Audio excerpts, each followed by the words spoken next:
आज आपल्या glory English medium स्कूलमध्ये आयोजित हा तुमच्यासाठी म्हणजे स्काउट गाईडचा एक दिवसीय शालेय शिबिर इथं आयोजित केलेला आहे।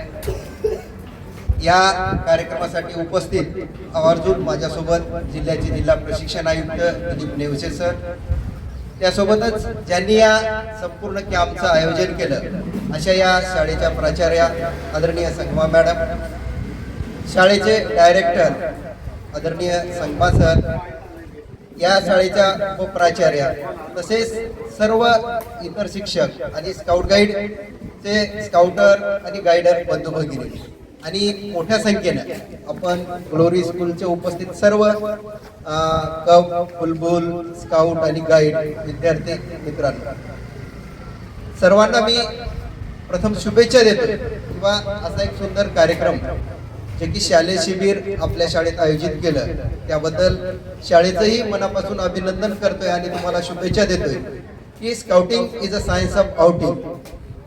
आपण मेळाव्याला किती लोक आले होते? जिल्हा मेळाव्याला आले होते ना? आपले जिल्हा मेळावा पाहिलात आपण। त्यामुळे त्याच धर्तीवर आपल्या शाळेत हा एक छोटासा शालेय शिबिर, ज्याला स्काउट गाईडच्या अभ्यासक्रमात हा अनिवार्य तसा विषय आहे आणि पुणे जिल्ह्यात जवळजवळ सर्व शाळेत असे शालेय शिबिराचं आयोजन केलं जातं। बेडन पावेल यांनी ज्या स्काउट गाईड शिक्षणाची सुरुवात केली त्यावेळेस केवळ 20 विद्यार्थी होते तुमच्यासारखे। 20 विद्यार्थ्याला घेऊन या शिक्षणाची सुरुवात लंडन मध्ये केली आणि आज जगातील जवळजवळ 210 देशामध्ये स्काउट आणि गाईड शिक्षणाचं कार्य चालतं आणि तुमच्यासारखे 4 कोटीहून अधिक विद्यार्थी या शिक्षणाचा लाभ घेत आहेत। स्काउट गाईड शिक्षणात एकूण तशा 4 शाखा आहेत। न्यू एज्युकेशन पॉलिसीनुसार तशा 5 होतात, परंतु पूर्वी जशा होत्या की एकूण 4 शाखा आहेत वेगवेगळ्या।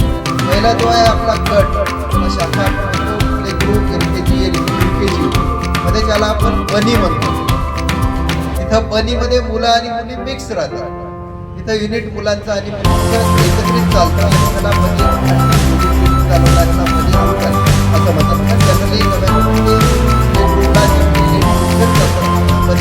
पण जनरली त्याच्यासाठी शब्द वापरला जातो। आणि त्यानंतर दुसरा गट आहे आपला कब आणि याचा पहिली दशा होती।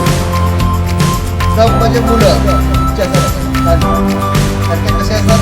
कब कशाला म्हटलं जातं इंग्रजीमध्ये? टायगरच्या पिल्ल्याला, राईट। टायगरच्या पिल्ल्यासारखे तुम्ही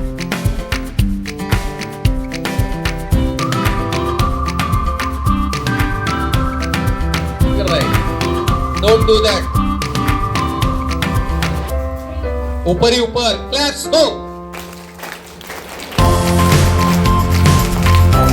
थोड़ा अपने आसपास अपने लिए जगह बनाओ।